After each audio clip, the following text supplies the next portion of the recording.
السلام علیکم مائی YouTube family, کیسے ہیں آپ سب لوگ؟ آئی ہوپ کہ سب ٹھیک ٹھاک ہوں گے، خیریت سے ہوں گے۔ Welcome back to my channel. اچھا جی، اس ویڈیو میں بات کریں گے کچھ ایسے بلنڈرز، کچھ ایسے جھوٹ جو کہ دعا زہرا اینڈ ظہیر کی طرف سے بولے گئے اپنے انٹرویوز میں، اپنی ویڈیوز میں، اس کے حوالے سے ہم بات کریں گے۔ سب سے پہلے اور سب سے جو بڑا جھوٹ بولا گیا وہ دعا زہرا کی ایج کے حوالے سے بولا گیا۔ آپ کو یاد ہوگا جب دعا زہرا نے اپنی پہلی ویڈیو جو ہے شیئر کی تھی نکاح کے بعد کی، جو اس میں اس نے بتایا تھا کہ وہ 18 ایئرس کی ہے، وہ 18 سال کی ہے۔ اس کے بعد جو انہوں نے جو خاتون یوٹیوبر ہیں جن کو کہ وہ انٹرویوز وغیرہ دیتے ہیں، ویڈیوز وغیرہ اپنی سینڈ کرتے ہیں، جب انہوں نے ان کا انٹرویو کیا تھا تب جو ہے دعا زہرا نے بتایا کہ اس کی ایج 17 سال ہے، اور اسی سیم انٹرویو میں اس نے یہ بھی کہا تھا کہ وہ 2006 میں پیدا ہوئی تھی۔ اب اگر اس حساب سے دیکھا جائے کہ وہ 2006 میں پیدا ہوئی تھی تو اس کی ایج جو ہے بمشکل 16 ایئر ہو سکتی ہے، 16 سال ہو سکتی ہے، یا 15.5 سال ہو سکتی ہے۔ اچھا، اس کے علاوہ آپ کو یہ بھی بتاتے چلیں کہ میں دعا زہرا کے جو والدین ہیں ان کی شادی جو ہے وہ 2005 کے آخر کے مہینوں میں ہوئی تھی، تو ظاہر ہے وہ 2006 کے جو شروعات میں بھی نہیں پیدا ہو سکتی، ضرور جو ہے وہ 2006 میں، اگر 2006 میں وہ پیدا ہوئی ہے تو بھی اس کے اینڈ میں ہی پیدا ہوئی ہوگی۔ تو اس حساب سے بھی اگر اس کی بات کو مانا جائے تب بھی وہ 15 سے مطلب 15 سال سے تھوڑی سی زیادہ بڑی ہوگی، زیادہ سے بس 16 تک یا 17 تک تو اس کی ایج بالکل بھی نہیں ہے۔ اپنے ہر انٹرویو، اپنے ہر ویڈیو میں اس نے جو ہے اپنی ایج الگ الگ بتائی ہے، تو کوئی اس کے جو اس نے بیانات دے رہی ہے اس میں کوئی جو ہے وہ سچائی ہمیں ایج کے حوالے سے تو نظر نہیں آ رہی ہے، تو یہ ان کا سب سے بڑا جھوٹ ہے۔ اچھا، اس کے علاوہ اپنی شادی کی ڈیٹ کے حوالے سے دعا زہرا اور ظہیر دونوں نے جو ڈیٹس بتائی ہیں شادی کی، اپنے نکاح کی، وہ بھی ان دونوں نے الگ الگ بتائی ہیں۔ دعا زہرا کے بیان کے مطابق وہ 16 اپریل کو اپنے گھر سے نکلی تھی اور 17 اپریل کو ان کا نکاح ہوا تھا، جبکہ ظہیر کے بیان کے مطابق 17 اپریل کو وہ اپنے گھر سے نکلی اور 18 اپریل کو ان کا نکاح ہوا تھا۔ بقول دعا زہرا اور ظہیر کے ان کی جو محبت ہے وہ سچی ہے، اور وہ پوری دنیا سے ٹکر لے کر جو ہے وہ ایک ساتھ رہ رہے ہیں، نکاح کر لیا، لیکن جو نکاح کی ڈیٹ ہے دونوں نے یاد رکھنا شاید اتنا ضروری نہیں سمجھا۔ اچھا، اس کے علاوہ جب کراچی سے دعا نکلی تھی تو اس حوالے سے بھی ان دونوں کے بیان میں جو ہے وہ تضاد ہے۔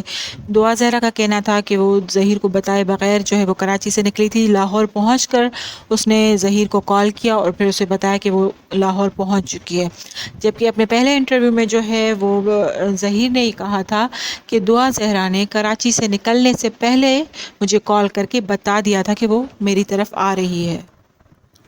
اچھا جی، اس کے علاوہ جب دعا زہرا سے پوچھا گیا کہ وہ کہاں تک پڑھی ہوئی ہیں، کتنی جماعتیں انہوں نے پڑھی ہوئی ہیں، تو انہوں نے یہ بتایا تھا کہ وہ 7 کلاس تک پڑھی ہوئی ہیں۔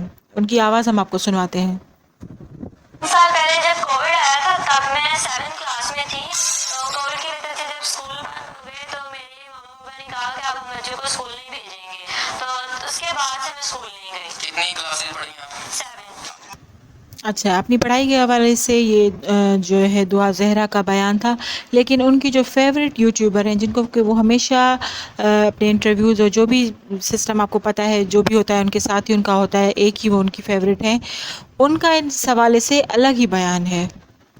مہدی کاظمی صاحب نے تو اپنی بیٹی کو تیسری جماعت کے بعد کبھی اسکول ہی نہیں بھیجا، تو وہ بہتر نہیں ہے کہ پری میڈیکل کا منڈا جڑا نا پاس کر چکے ہوئے امتحان کے کڑی انہوں ملی تیسری جماعت پاس۔ اچھا، اس کے علاوہ ایک اور بات جو میں کرنا چاہوں گی کہ جب بھی دعا زہرا کی سسرال والوں کی طرف سے کسی کا انٹرویو یا کوئی ویڈیو آتی ہے، جیسے کہ ان کی ساس کا انٹرویو آیا تھا، تو انہوں نے یہ بتایا تھا کہ دعا زہرا کو وہ اپنی گھر میں جیسے شہزادیوں کی طرح رکھتے ہیں، اس کے جو ہے اپنی آنکھوں پر بٹھا کے رکھا ہوا ہے ان لوگوں نے۔ اس کے علاوہ ظہیر کے جو بڑے بھائی ہیں شبیر، انہوں نے بھی اپنے انٹرویو میں یہ کہا تھا کہ اس وقت ان کے گھر پر پورا ہولڈ جو ہے وہ دعا زہرا کا ہے، مطلب دعا زہرا اگر کہے کہ اٹھ جاؤ تو ہم اٹھ جاتے ہیں، اگر وہ کہے بیٹھ جاؤ تو ہم بیٹھ جاتے ہیں، اس قدر دعا زہرا کا ہولڈ ہے ان کے گھر پر۔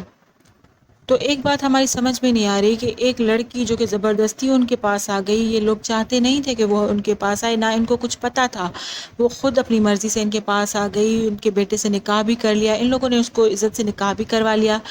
اس لڑکی کی وجہ سے ان کا پورا خاندان جو ہے وہ جیلوں میں بند ہوا، انہیں گرفتار کیا گیا، سب پر مقدمے چلے۔ اس لڑکی کی وجہ سے انہوں نے بار بار اپنے گھر چینج کیے، کبھی کہیں رہ رہے تھے، کبھی کہیں رہ رہے تھے، کبھی بھاگ رہے تھے، دوڑ رہے تھے، پولیس نہ ان کو پکڑ لے۔ کتنی ٹینشنز میں سے یہ لوگ گزرے دعا زہرا کی وجہ سے۔ ایون جو یہ اتنے سارے کیسز لڑ رہے ہیں، اتنا ساری جو پیشیاں بھگت رہے ہیں، ان پر کتنا پیسہ لگ رہا ہے ان کا، یہ بھی سب وہ دعا زہرا کے لیے کرے، وہ سب کچھ جو ہے وہ دعا زہرا کی وجہ سے ان کے ساتھ ہو رہا ہے۔ لیکن پھر بھی وہ دعا زہرا کو اپنی پلکوں پر بٹھا رہے ہیں۔ یہ بات ہضم نہیں ہو رہی۔ موسٹلی تو یہی ہوتا ہے کہ اگر کوئی لڑکی اس طرح سے آ جائے، آپ کے بیٹے کے ساتھ اس کا کوئی رابطہ ہے اور وہ نکاح کر کے اس کو لے آئے، یا زبردستی لڑکی آپ کے گھر میں آ جائے، تو اس کی کوئی عزت نہیں ہوتی۔ چلو ٹھیک ہے، انسانیت کے ناطے آپ اس کو رکھ بھی لیں اپنے پاس، پھر بھی اگر اس کی وجہ سے آپ کو پیشیاں بھگتنی پڑے، آپ کو دوڑنا بھاگنا پڑے، تو اس لڑکی کی کیا عزت ہوتی ہے آپ کی نظر میں؟ لیکن یہاں تو قایا ہی عجیب جو ہے وہ چل رہی ہے۔ عجیب ہی چیزیں دکھائی ہمیں دیکھنے کو مل رہی ہیں کہ جس لڑکی کی وجہ سے اتنے خوار ہوئے، پوری دنیا میں بدنام ہو گئے، پھر بھی اس لڑکی کو انہوں نے جو ہے وہ اپنی پلکوں پہ بٹھایا ہوا ہے، شہزادی بنا کے رکھا ہوا ہے۔ ایسا بھی کیا تھا دعا زہرا میں کہ اس کی وجہ سے اتنی خواری اٹھائی؟ کافی سارے لوگوں کا یہ کہنا ہے کہ یہ جو اس پر پیار لٹا رہے ہیں اور لاڈ اٹھائے جا رہے ہیں اس کے، یہ سب وقتی طور پر ہیں۔ جیسے ہی ان کیسز سے ان کی جان چھوٹ جائے گی، جیسے ہی وہ کلیئر ہو جائیں گے ہر کیس سے، تو پھر وہ دعا زہرا کو بتائیں گے کہ وہ اصل میں ہیں کیا۔ یا تو یہ ہے کہ جو ظہیر اینڈ فیملی ہے وہ بہت ہی کوئی زیادہ شریف اور نیک، بٹ آئی تھنک شریف اور نیک بھی تھوڑے کم الفاظ ہیں، مجھے الفاظ نہیں سمجھ میں آ رہے کہ شرافت کی انتہاؤں سے آگے جو لوگ شریف ہوں انہیں کیا کہا جاتا ہے، وہ مجھے نہیں سمجھ میں آ رہا، لیکن شاید ایسا ہی کچھ ہے، تبھی وہ اس لڑکی کو اپنی آنکھوں پر بٹھا رہے ہیں۔ اس حوالے سے آپ کی کیا رائے ہے؟ پلیز مجھے ضرور کامنٹ باکس میں بتائیے گا۔ اور اسی کے ساتھ اس ویڈیو کو اینڈ کرتے ہیں۔ آئی ہوپ کہ آپ کو میری ویڈیوز اچھی لگ رہی ہوں گی۔ Thanks for watching my video and please subscribe my channel. Thank you.